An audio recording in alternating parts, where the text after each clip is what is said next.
You know, I sure seem to talk about the ends of video games a lot. Last year I did a list of my favorite endings, the year before that I did a list of my favorite final bosses, and the year before that I did a list of my favorite final levels. And I think there's good reason for that. Most of the time it's the last part of your game that players see, and you really want to end it off on a good note. Many games combine these aspects to form something phenomenal. But then there's also games that do the opposite. And as you would imagine, a bad finale can have the exact opposite effect. Instead of making you really satisfied for beating the game, it just serves to sour your opinion of the game at the very end. And that's what I'm here to tackle today. What I'm going to be taking into account for this list are the final level, the final boss, and the ending, and how they all work together. So for example, Okami had an awful final level, but the final boss more than made up for it, so don't expect to see it here. Now obviously I should say right here that this is just my opinion. These are the finales that I hate. If you happen to like them, that's great. I'm glad you were able to get something out of the ends of these games that I wasn't. And also the usual rules apply. One per franchise and only games I've played. And I haven't really played any of the games that are really infamous for how they end, like Mass Effect 3, so don't expect to see those on here either. But with all that said, let's begin with a number transition from another infamous ending that I haven't actually played the game of.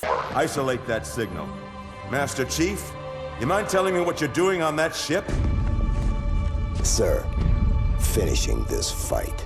Now, this first one may seem harsh, but hear me out. The finale of LEGO Dimensions isn't bad because of what it did, it's because of what it didn't do. Vortex Domain looks pretty cool, and the final battle against him's actually pretty good. It's a neat idea to battle on top of him, and going throughout his sort of castle area to damage him was also pretty fun. So yeah, under different circumstances, this would be perfectly fine. The caveat, though, is that the game seemed like it was building to so much more. You see, anyone who's not just hearing about LEGO Dimensions for the first time knows that it's a crossover. A massive crossover, spanning tons of different properties. And each level is a different one of those properties. But here's the interesting thing. Whenever you defeat one of the villains, you know, because they're a boss fight, they'll get sucked through a portal and be brought back to Vortex. So you're thinking, awesome, you're gonna like fight them all at once, or like have a multi-stage battle gauntlet, or even if it's a bit cliche, a boss rush. But no, none of that happens. All these villains that you've beaten, they only appear in cutscene. They don't even try to help out during Vortex fight. The only major villain that you fight during that, outside of Vortex himself, is Bane, who wasn't in any part of the game earlier. I mean, we got the try, and I guess they tried with that, pun intended, and you did go through the LEGO movie world, the DC Comics world, and the Lord of the Rings world when fighting it, but it didn't really feel like anything special, and the whole time I'm fighting it, I'm just thinking, really? I'm fighting this thing instead of a huge gauntlet of villains from a bunch of different well-known properties? Sorry, it just feels like I'm being cheated here. Now, some may defend this by pointing out that they did something similar with the heroes, but honestly, I just think that makes it even more baffling that they didn't do it with the villains as well. Also, for some reason, they try to make the try really creepy. Guys, it's Legos. That's not really going to work. There is a bright side to this, though. If you do want to see a bunch of villains from a bunch of various different well-known properties working together in Lego form, sure, LEGO Dimensions might fail you, but just go watch the Lego Batman movie. I think that'll be more than sufficient.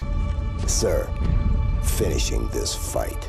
Okay, I think I'm just gonna start off this entry by saying it. I really have lost interest in the Kirby series as time's gone by. Triple Deluxe and Planet Robobot, I just could not get into. Sure, I was able to make it to the end of the games, but it's not like I really thought either of them were anything special. But I'm not here to talk about the games as wholes. I'm here to talk about the finales, specifically the final bosses. Now, I know the final bosses were really well received, so before you come kill me, hear me out. Let's take things back to the last Kirby game that I was really able to get into, Return to Dreamland. Tons of people loved the fight with Magolor at the end, and I was one of them. I actually put it in my list of favorite final bosses in video games. And then, while I can't prove this, I have a feeling this is what happened. HAL Labs saw the massive positive feedback that Magolor got and thought, okay, in the next Kirby game, we're going to make the final boss exactly like in Return to Dreamland. And that's what they did. They made Sectonia feel exactly like like Magolor. Now don't get me wrong, Magolor is a great final boss and a good template, but it feels they just copy and pasted it. It's like, come on, you guys can't do something of your own? And also story-wise, the fight with Sectonia is vastly inferior to Magolor, because Sectonia has the same old Kirby cliche, oh hey, it's a villain, but you don't see them until the very end of the game, or maybe in the intro if you're lucky. Magolor was actually kind of interesting, because you were working with him throughout the entire game, until right before the final battle where he betrays you. Now, I don't want to harp on this too much, considering the fact that critiquing Kirby for its story is like critiquing Mario for its story. You're typically not going to get something interesting, but that doesn't change the fact that this is a significant step down from last time. But then we go on to Planet Robobot, where you start off by fighting Mechanite, because Mechanite was such a good boss that it warrants fighting him again, right? Then you fight President Haltman, who's also a harder version of an earlier boss. Then you fight Stardream, and then it plugs into the Haltman headquarters, which I'll admit is pretty cool, and then it gets revealed that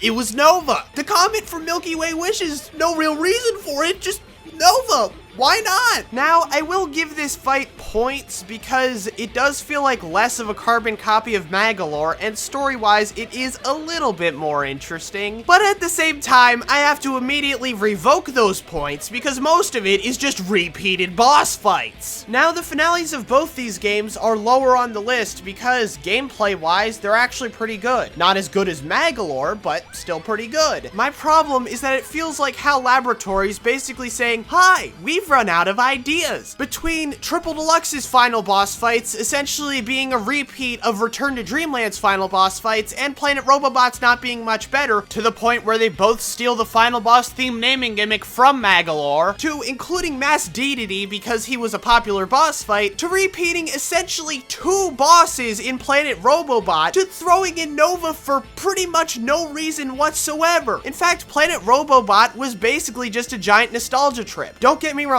I have no problem with throwing in a bunch of references to past games as a treat for fans. But when you do it too much, it goes from some clever fan service to just saying, hey, we're out of ideas, so all we can do now is recycle stuff from past games. But who knows, maybe I'm just being really cynical because in the past couple of years, I really haven't been enjoying the Kirby series. And if I'm telling the truth, unless a trailer for a new Kirby game really blows me away, Planet Robobot is probably going to be the last Kirby game I ever play.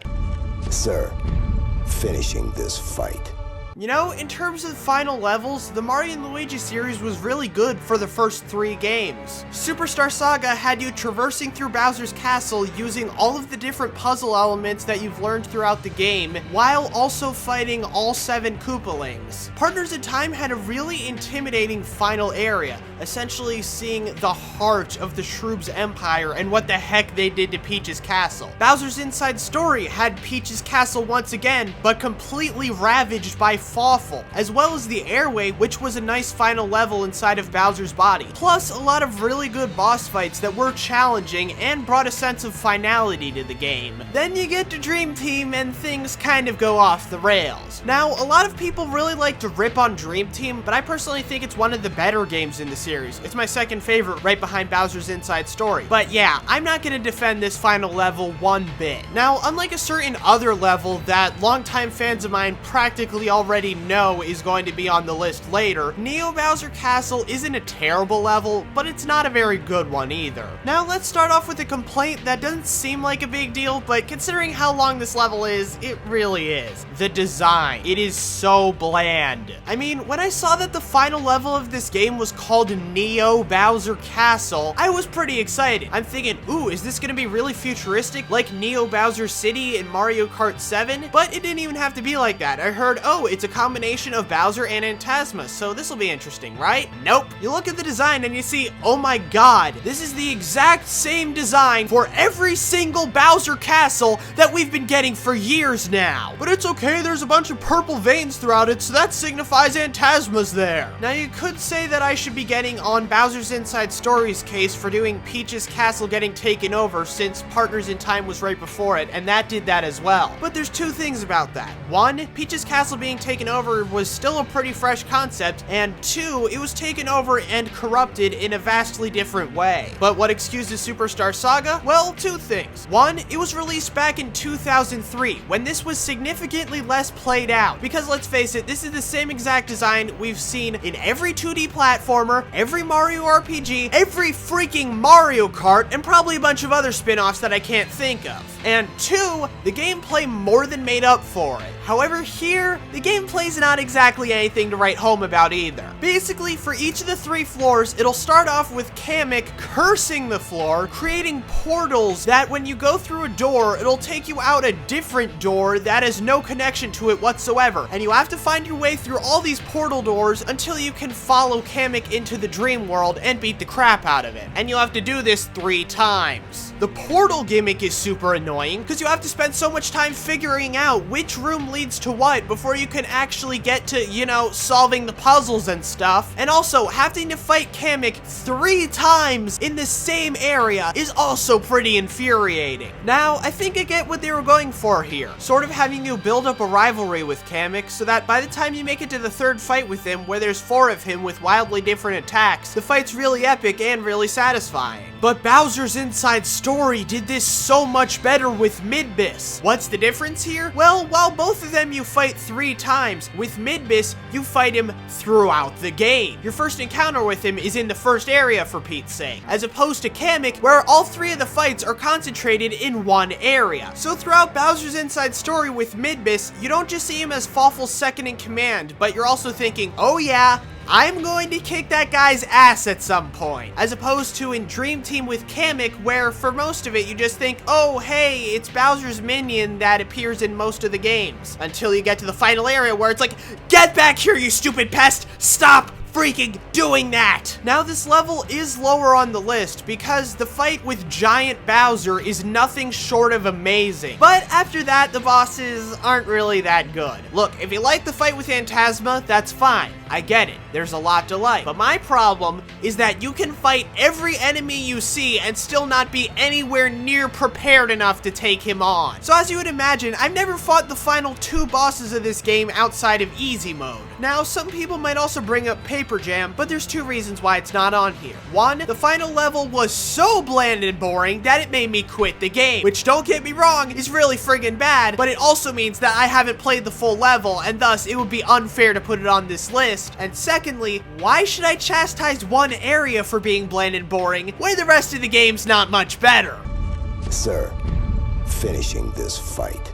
Okay, I'm going to apologize right off the bat. The game I'm about to talk about, Weapon Shop de Omasei, is pretty obscure, to the point where there's not actually gameplay footage on YouTube of the final parts of the game, at least not that I can find. Alongside that, there's really not that much information about this game online, and it's been years since I've played it, so I'm giving it a bit of leeway by putting it somewhat lower on the list than I would put it otherwise. I mean, it would be pretty embarrassing to have the information for, say, my number 2 be just flat out wrong. Now, some may wonder why I would have it on the list at all then if this is the case. Well, simple. The finale sucks. Like, when I first came up with the idea for this list, one of the games I thought of immediately was Weapon Shop de Omasei. It's that bad. Now, for those of you who've never played Weapon Shop de Omasei, which I'm assuming is almost all of you, basically what you do in the game is that you make weapons for a bunch of RPG heroes, and they all go out fighting enemies and eventually go to take down the dreaded Evil Lord. But anyway, when you finally get to the point where the Evil Lord has arisen and the heroes are going to take him down, you start to see all of your major clients coming in and asking for weapons because they're going to take down the Evil Lord. And you think, oh wow, this is going to be really epic. You're gonna have all the heroes coming together at once. At least that's what I was thinking. But no, the first hero I gave a weapon to, they managed to take him down easily. Heck, the weapon wasn't even the top level it could be, nor was it their ideal weapon type, yet they still won. And in the ending, the main character's mentor just dies. No real explanation addition, it's not like he was sick or injured or anything. There was no buildup. He just dies. And the thing is, they imply that you could do something differently to save him. What I assumed is that, oh, you have to beat the evil lord with each of the different characters. I did not have the patience to do that, so I didn't bother. But I was curious, so I decided to look it up on GameFAQs. And from what I can gather, that won't change anything. He dies no matter what. They make it seem like you can change things, but you can't. So yeah, you got a disappointing final boss, an out of nowhere depressing ending, and the implication that you can do something differently to change it, but you can't. If I'm being honest, this finale was originally going to be number 2 on the list. The only reason why it's not is because, like I said earlier, information on this game is very limited, and maybe there's a possibility that you could have done something different and I just don't know about it.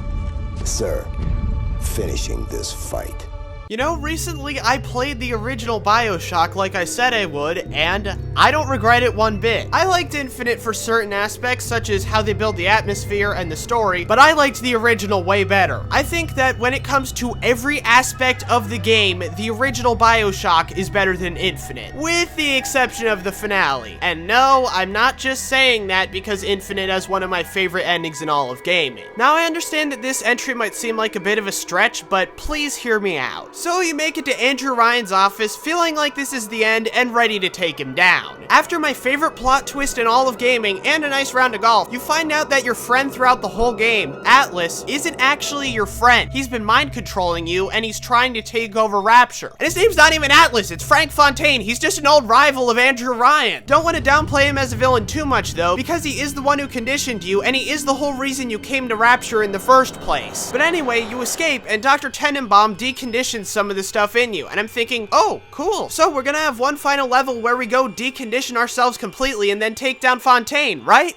Wait. What? It's 3 levels? You're kidding, right? Now I know that BioShock doesn't officially have levels, but if you look at it, it's clear that they do kind of divide the game up into segments. And essentially, this segment after the encounter with Andrew Ryan is 3/8 of the game. 3/8 of the game where the main villain is dead and you're instead going after a different villain. Now there are other games that switch up the villain midway through, but they do it a bit differently. Take Kid Icarus Uprising for instance. You go from Medusa, who is good, she's a perfectly serviceable villain, to Hades, who's frigging awesome. He's so hilarious and, well, anyone who's played Kid Icarus Uprising knows how awesome he is. BioShock, on the other hand, does kind of the opposite. You go from Andrew Ryan, who's a really imposing figure and very interesting to listen to, with his extremist libertarian philosophy and just what he's willing to do for that philosophy, to Frank Fontaine, who is a good villain. He is built up fairly well, and his personal connection to the main character is kind of interesting, but he's nowhere near as good as Andrew Ryan. While I've never played Far Cry 3, I would imagine that the way I feel here is very similar to the way that fans of it feel about Vaz getting killed before the end of the game. Really, I think that story-wise, the 2 highlights of the levels are number 1, just the world building and seeing everything that's around and what this place was like before, and like what these people did when they were still alive, as well as Andrew Ryan hunting you down and quite frankly being very intimidating. What do we learn in the levels when Fontaine's the villain? Well, we learn about Dr. Suchong's development of the Big Daddies and the conditioning of the Little Sisters, which definitely is some interesting information and lore, but it could have easily been done when Andrew Ryan was still the main villain. And we also learn about Fontaine's Home for the Poor, which, yes, I think it would make perfect sense to have Fontaine be the one in control while you're going through that level, but that could have just been one level. And that's really my main problem with this finale, the length of it. Fontaine is a good villain. He was built up throughout the game. However, he's not good enough of a villain to carry more than one level. At least, not when we know what we're missing, because we've had Andrew Ryan for so long throughout the game. And as for the final boss and ending, well, the final boss is good, but not great. And as for the ending, well, some people praise the good ending because they like the idea of Jack adopting all the little sisters. And yeah, I do like that idea, but I didn't think they did it very well. Because it's not like they showed it happening. They just showed a couple of clips with Tenenbaum narrating and saying, they offered you the key to the city, but you refused. You did something really nice for them. You gave them a family, which, yeah, is nice. But it would have been much more effective if I could actually have seen that family.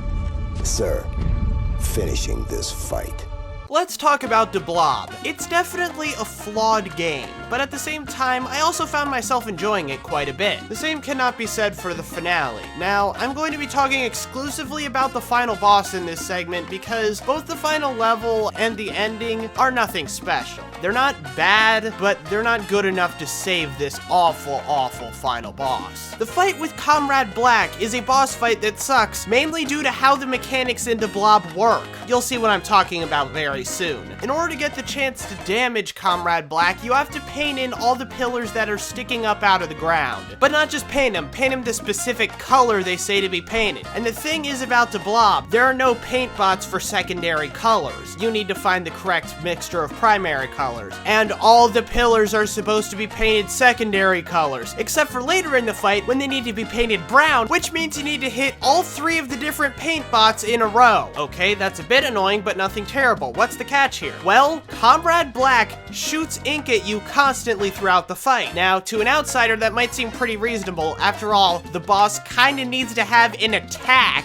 What the problem here is how ink works in the game. If it hits any of the pillars, it'll erase the paint on it and you'll have to paint it all over again. And if it hits you, you need to get to the water to wash off, meaning if you were trying to mix together paint bots to get the right color that you need, sucks for you, you have to start all over again. But that's not all that's bad in this fight. Later on, spikes will appear, and if you land on a bed of spikes, obviously you'll take damage while you're on top of it, but they'll also stun you. So not only will that make you stay on the spikes longer and lose more paint points than you need to, but Comrade Black could also take advantage of that and ink you, so you lose points even faster, and they count down no matter what when you're inked. So even if you make it off the spikes, you still have a ways to go to get to water before you're safe. And you could say avoiding the spikes should be a no-brainer, but A, the jumping controls suck into Blob because they make you shake the Wii remote to jump, and second, oh yeah, it's so easy to keep track of the spikes when Comrade Black is shooting at you like a maniac. But let's say you get all the pillars painted in. Okay, now Comrade Black is stunned, and you have to get 50 paint points, which you might not have because of the massive beating you've been taking, and you have to get to him before he gets unstunned, which yes, can happen, and you have to do this 3 times. This is made even worse by the fact that Blob is a connoisseur of outdated video game tropes. For one, you have a live system in this game, so if you lose to Comrade Black too many times, you get a game over and you have to start Lake Radia all over again. And while Lake Radia is not a bad level, getting a game over into Blob is horrible because each level is about half an hour long. Oh, and speaking of time, there's also time limits here. I kid you not. When I first fought Comrade Black, after I had finally beaten him, I had 20 seconds left to get to the transform engine, otherwise I would die. And since I didn't have any lives left, I would also have to go all the way back to the beginning of Lake Radia. And to add insult to injury, you don't even need to fight Comrade Black. Not gameplay-wise, they make you fight him no matter what,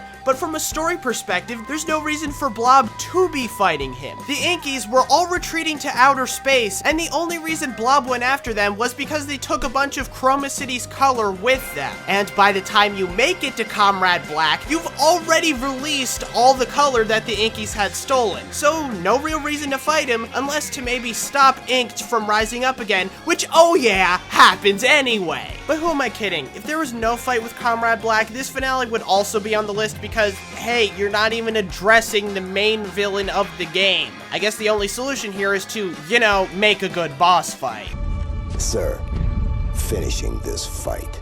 Now, admittedly, I was debating between a representative from the Wario series to be on this list. And yes, I am including Mario and Wario as 2 separate series. Hey, let's be fair, if Nintendo counts them as 2 separate series, why shouldn't I? But anyway, back on topic, I was originally considering putting the finale to Wario Master of Disguise on this list, but I decided against it. Sure, I hate the fight with Tiramisu, and it is kind of a middle finger ending to see Wario lose all the money that he collected. I mean, you essentially leave the TV every time you exit a level, and all your treasures are cataloged. How is Wario losing his treasure at the end? Really just an excuse to screw over Wario if you ask me, but at the same time, the level leading up to the final boss was friggin' amazing, to the point where it was on my favorite final levels list. So instead, I'm going to tackle a finale that doesn't have a redeeming final level, Wario World. Now really, Wario World doesn't have much of a final level at all. You go to a certain place in the hub world to face the final boss, and the last level level in the game has its own boss, so I don't really think it would be right to include it. However, that level is friggin' terrible, and this would be even higher up on the list if I did, so consider that mercy on my part. So let's just skip to the final boss, shall we? The Black Jewel. For those who've watched my original worst bosses countdown, 1, I'm very sorry, but 2, you'd know that the Black Jewel was #1 on that list. It's no longer my most hated boss in video games, but it's still pretty friggin' bad. If I could use one word to describe this boss fight, it would be boring. So, what do you do in this boss fight? Well, there are 5 crystals scattered around the arena, and you have to go and break all of them. Now, while you're doing this, the Black Jewel will shoot fire lasers at you, which are not really that tough to avoid, but if you get surrounded by them, then it'll send out shockwaves at you. And that's it as far as its attacks go. Once you break all 5 crystals, you then go to the center of the arena to damage the Black Jewel. Congratulations! Now do it 7 more times! So yeah, you heard that right. You have to damage this thing 8 times! Which, keep in mind, literally every other boss in the game only makes you damage it 5 times. But is that the most insulting part about this boss fight? No, it really isn't. In the Japanese version, the fight was actually better, because the whole breaking the crystals tactic was only for the first half. In the second half, the jewel gets more attacks, and you have to attack it in a more direct, head-on kind of way. I mean, between censorship controversies and this, it seems like Americans are always getting the short end of the stick with it. Wait, what?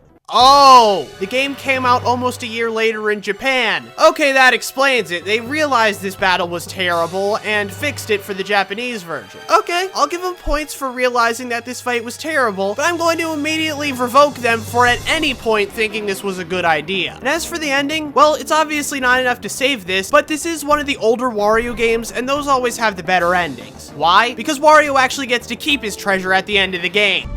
Sir, finishing this fight.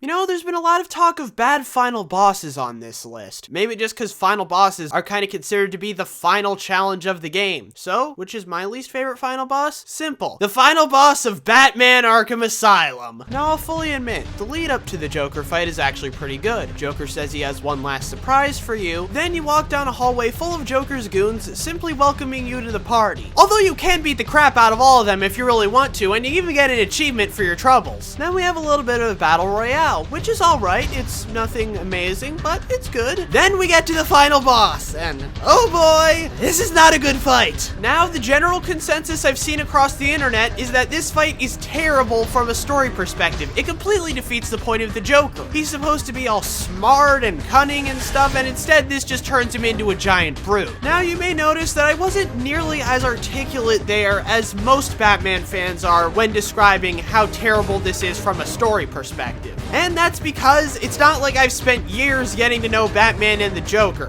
It's not like I've really read any of the comics or watched the TV show. Outside of Dark Knight Rises, Arkham Asylum was really my first introduction into Batman. That being said, however, I can easily see why this fight is a bad idea from a story perspective. I guess I just can't see the full picture like someone who's been into Batman for years would be able to. In some ways, you could argue this makes me less qualified to talk about the boss, but it's also proved advantages, because while everyone else was distracted by how terrible this fight was from a story point of view, I was busy getting to see the full force of how terrible this fight is from a gameplay point of view. So the majority of this fight isn't even fighting Joker, because despite being beefed up on Titan, the dude's still a coward and just sitting up on a ledge, and he sends a bunch of his goons after you. So you have to defeat all of them, and then Joker will turn around, and you'll have to pull him down with your bat claw, and then attack him. Then he'll slash at you a couple times, which is really, really easy to avoid. Okay, so painfully generic boss fight. So what? That's pretty much all the bosses in Arkham Asylum. What makes this any different? Well, I'm glad you asked, hypothetical person that's totally not me. The thing that makes this fight so bad is that if you don't defeat the enemies in time, Joker will turn back around and summon more enemies. So not only did you miss your chance, but now it's even harder because you have to take out even more enemies. I have died many times because of this. And yes, I do think this is the worst final boss I've ever faced, because with Comrade Blob Black, while the fight itself is worse, it wasn't nearly as much of a departure from the quality of the rest of the game as this was, and at least with the Black Jewel, I can usually get him on my first try because it's not like he's challenging. Although I will give the Arkham series credit, it only went up from here. The fight with Bane at the end of Arkham Origins was one of the highlights. The interactive sequence at the end of Arkham Knight was friggin' mesmerizing, and as for Arkham City, well, that's for next list. Yeah, I am doing a top 10 best finales as well, no need to ask me.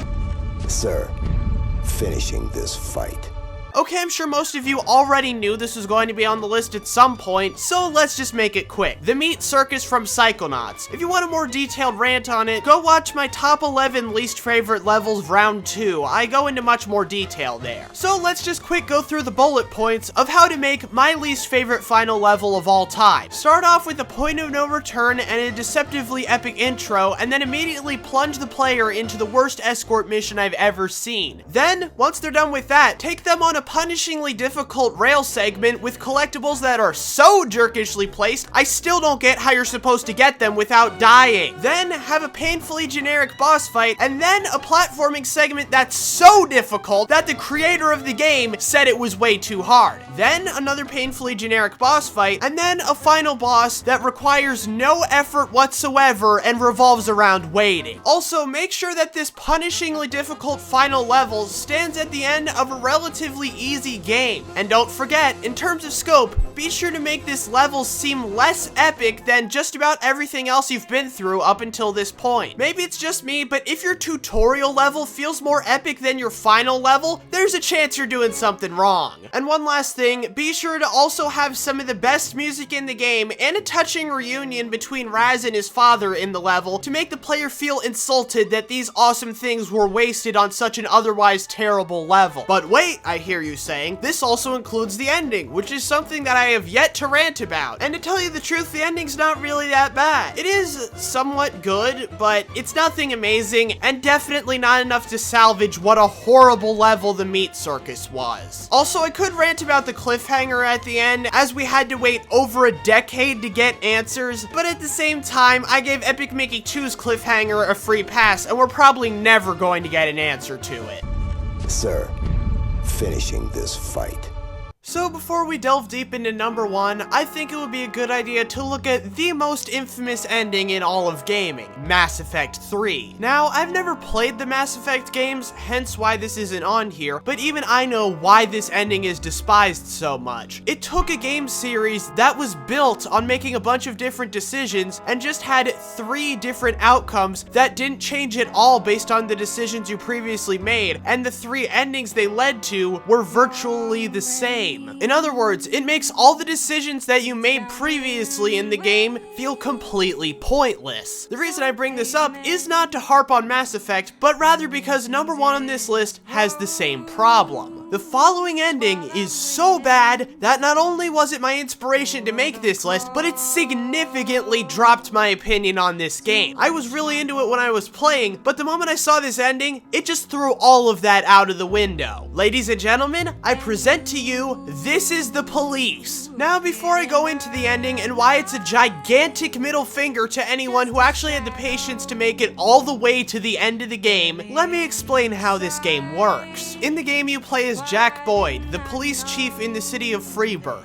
Basically, Jack only has 180 days left as police chief before he retires. Not of his own volition, mind you, because Mayor Rogers is forcing him to. Jack wants to be well off once he leaves his job, so Jack wants to make $500,000 by the time these 180 days are up by any means necessary. So the gameplay is managing your police department, so, you know, your officers are still stopping crimes, but at the same time, also trying to do everything you can to make it to that 500 grand. And there are a lot of different things that you can do to get money and eventually make it to that 500 grand. However, while there's a lot of options in the gameplay, there aren't in the story. Now I'll say this, the story to the game for the most part is actually really good, and is really the highlight of the game. But whenever it forces you to make a decision, it shows how the game's not nearly as open-ended as they try to make you think it is. The biggest example I can think of is towards the beginning of the game, where Jack's deputy is working for the Mafia and tried to flee the country, but they found out about it, and they're going to kill him and his entire family unless Jack starts helping out the the Mafia. So you're left with the choice. Do you save him and give up your integrity, or let him die but still avoid working for the Mafia? Even the description of the Steam wallpaper builds this up as a huge, difficult choice. However, if you choose to let him die, you're still forced to work with the Mafia anyway. Yeah, as the story later makes obvious, being a good cop in this game isn't really an option. But the thing is, it's like that with every decision. It makes it seem like it's going to be a huge deal. However, once it happens, you'll have maybe slight changes to the gameplay, 1 or 2 cutscenes, and then it's never mentioned again. So yeah, your choices really don't impact the story nearly as much as they'd like you to think they do. However, I came to accept that as I was playing the game and really started to more so embrace the strategy aspect of it, you know, getting to that 500 grand. But now fast forward to the finale.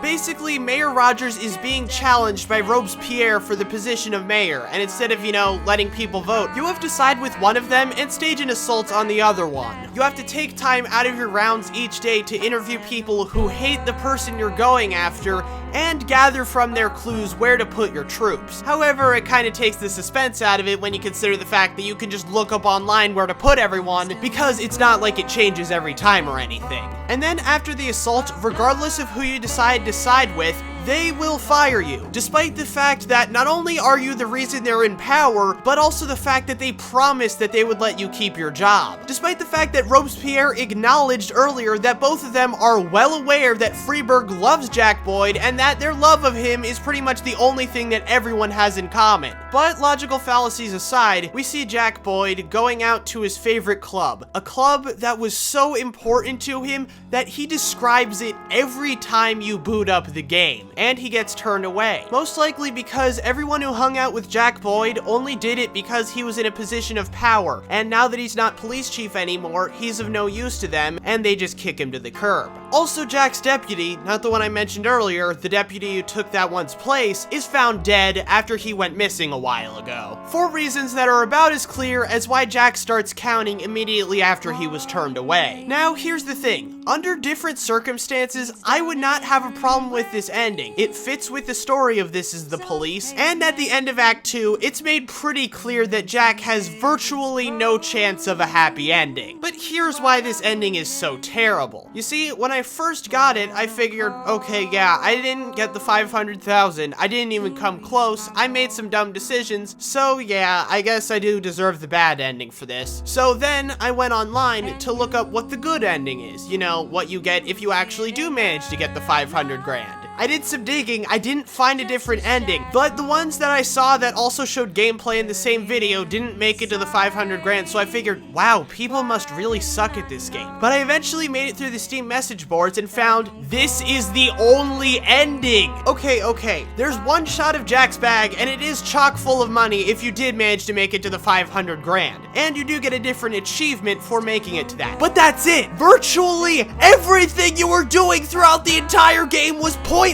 The entire game, all the time you spend getting to 500 grand, spending, dealing with all these different situations, spending, keeping Mayor Rogers from slashing your funding even more. It's all for nothing. You don't get anything. And the thing is, making it through the game, making it to the end without getting that money is not hard. It just takes patience. The only thing you need to worry about is succeeding in the assault, which you can just look up online, and keeping the Mafia happy, which is really easy, especially if you're not worrying about anything else. This dropped This Is the Police from a great game to just being mediocre in my eyes. This game sold itself on your decisions impacting the gameplay. Decisions. This Is the Police is all about a dark story and how you react to it. Whatever you decide, your choices will influence the game and the fate of Jack Boyd. No, it freaking won't! The fate of Jack Boyd is the same regardless of what you do! I'm fine with a depressing ending that says, oh, nothing you did mattered, but not when your actions mattering is what you sold the freaking game on! But what's worse is, unlike other games that make you feel like your actions were meaningless at the end of the game, at least there's a freaking challenge in beating them. At least there's something that you actually have to do to make make it to the end of the game. Here, you just have to let every day play out and make sure that sand doesn't put a bullet in your head, which, like I said, is super freaking easy, and you win. Oh no. Apparently one achievement and an incredibly minuscule difference in the ending is enough to make all that extra effort worth it. And as you would imagine, nothing else you did throughout the game impacts this either. Even if you manage to take down Christopher Sand, the mafia leader who has been terrorizing Freeburg for decades, nothing. And let me tell you, it is hard to get to the end. Not because it's challenging, but because it really starts to get drawn out. A lot of people stop playing the game as it goes on. You can tell this by looking at the Steam achievement percentages. These top few, you get them simply by making it to a certain point in the game. But I stuck with it. I wanted to see what I would get at the end of the game. And what I got was a slap in the face. If there's anything to take from this, it's that This Is the Police is a perfect example of how, despite having a lot of great elements, just a few really stupid decisions can completely destroy a game. I am Defoffilizer, and if for some strange reason the developers of This Is the Police are watching this video, I gotta say, look, I don't hate you guys. You are some talented people. You can make something great. You have the tools to make it happen, but please, next time, don't advertise your choices mattering if, you know, they don't actually matter that much.